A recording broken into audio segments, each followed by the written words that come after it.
Hey everybody, here's a garden update out at my house in my backyard.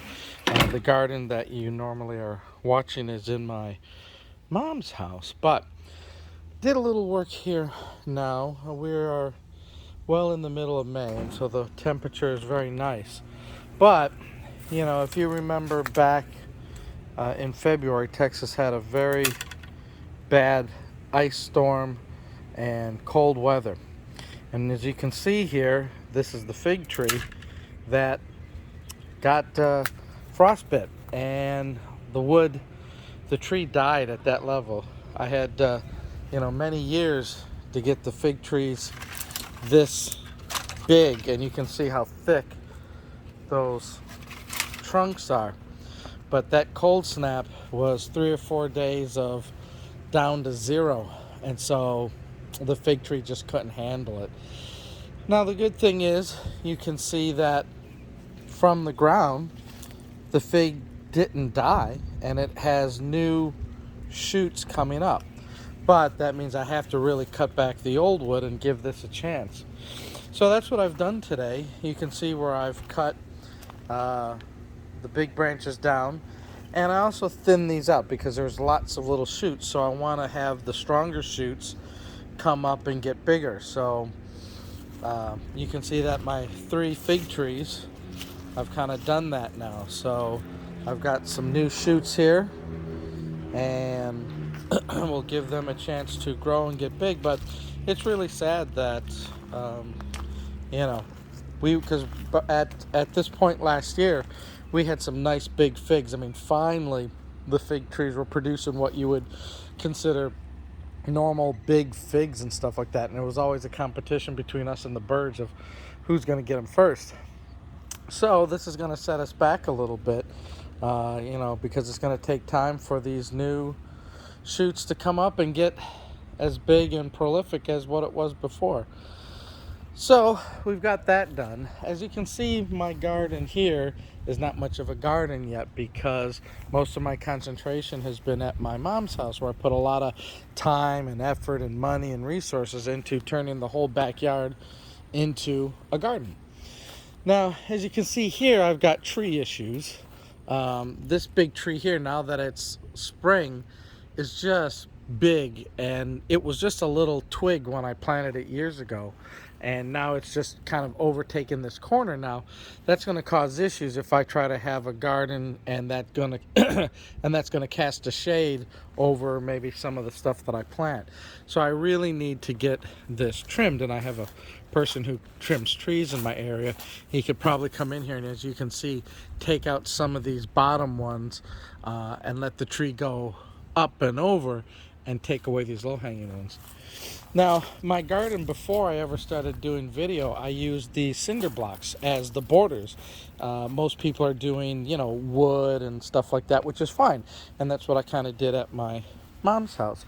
But when I was doing my amateur gardening here, I was using the cinder blocks, and so I've since pulled those up, but I still have them. And as you can see back here, because I haven't spent much time in my own backyard, little saplings and stuff like that were growing all along this back fence.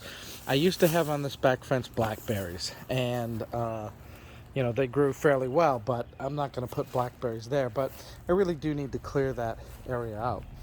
I have an in-ground sprinkler system here that I didn't have at my mom's house, but I protect the grass cutting with these cinder blocks so that they don't hit these risers, because that's what I use to water my garden when I had it in here.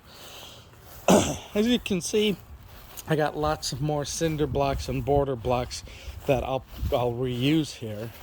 Now this is interesting here. This is actually a tree from the house behind me, and it's a plum tree. And each spring, you can see it has prolific small little plums. Now, when you think of buying plums at the store, you think of big giant plums. Well, you can get that, but you have to really prune these trees because they grow in clusters almost like grapes. But you're not going to get the big plum unless you prune those back. Now the problem, though, again with this, is that the main tree is in my neighbor's yard, and all these branches have cascaded over here on my side. So what I'm going to have to do is to not only trim that side of the tree, but get these branches off of here too. It's nice to get free plums, don't get me wrong, but it's going to get in the way of my gardening and stuff like that. So when you look down on this side, unlike my parents' house, who has a lot of room on the side, here is very narrow and there's not much room. I could maybe put some things in a straight line here, maybe even hang it off the fence. It may not be a bad idea of utilizing as much space that I can. Maybe even containers or something down this narrow path. Most of my garden, like I say, is going to be focused here. So at my parents' house, it's a little bit, I think, deeper, where I'm a little bit wider end to end, but not as deep. And you can see here too that there's a dip, for drainage and everything away from the house, that starts around, here, and it starts to dip down there. So whenever you're putting raised beds, everything's at a crooked sloping down, so you may have to compensate for that. But yeah, unfortunately I don't have anything nice here in terms of a back patio cover. And that back door gets so much sun, and this side gets so much sun in the morning. What I really would like to get is a bigger patio that goes out a little bit more, and maybe a nice covering or something, so I'll have a nice covered area. Of course, it may take away from some of the garden stuff, but it'd be nice to have that in the back. But anyways, just wanted to give the folks an update of kind of what I'm doing. Now, I'd like to spend more time back here and really get it going faster, but unfortunately I also started a new job, and there's a lot of projects I got going on in the house and the garage of, spring cleaning, building shelves, organizing the garage. So everything's competing with the time that I would have to do here in the garden, but it like I said, there might be a bit of a delay on how much and how fast I can do, but once my house stuff is done, I'll be able to come out here and get stuff going. But if you can envision this, right, you can envision, row of my, if you remember, I got the frames and the cages and stuff like that. So, trellising up for cucumbers and things like that. I think I'll have lots of room for berries and raspberries, and the blackberries I'll start here, and an area for sweet potatoes. I'll definitely am going to utilize and maximize this space as efficiently as I can, and using vertical gardening techniques to help maximize that space. And for gardeners, you always want a bigger space, but you also have to remember that the bigger the garden, the more time. Of course, the grass here is going to interfere with that, right? This grass here that we have in Texas, it's almost like a weed, and it will quickly overcome. Even when you put mulch down, within a season or two, that grass somehow is coming back because the wind blows the seeds and stuff like that. Or the tree drops the seeds, and little trees start to grow. So I'm definitely going to have to use the free wood chip service to come in here. I've collected a lot of boxes, so I'm going to sheet mulch by putting the boxes down, and then putting the chips there, and then slowly but surely taking over the whole backyard by setting up these things again in either single layer or maybe even double layer, depending on what you're growing and how deep you want, right?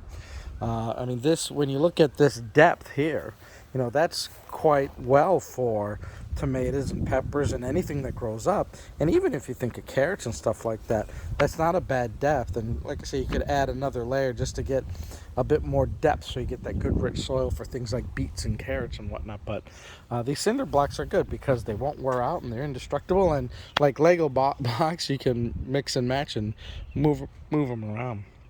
But anyways, folks, I just wanted to give you a quick update. I wish I was posting more. I'll definitely keeping videos going at my parents' house too, so you can see that. But anyways, yeah, that's our update here for the middle of May.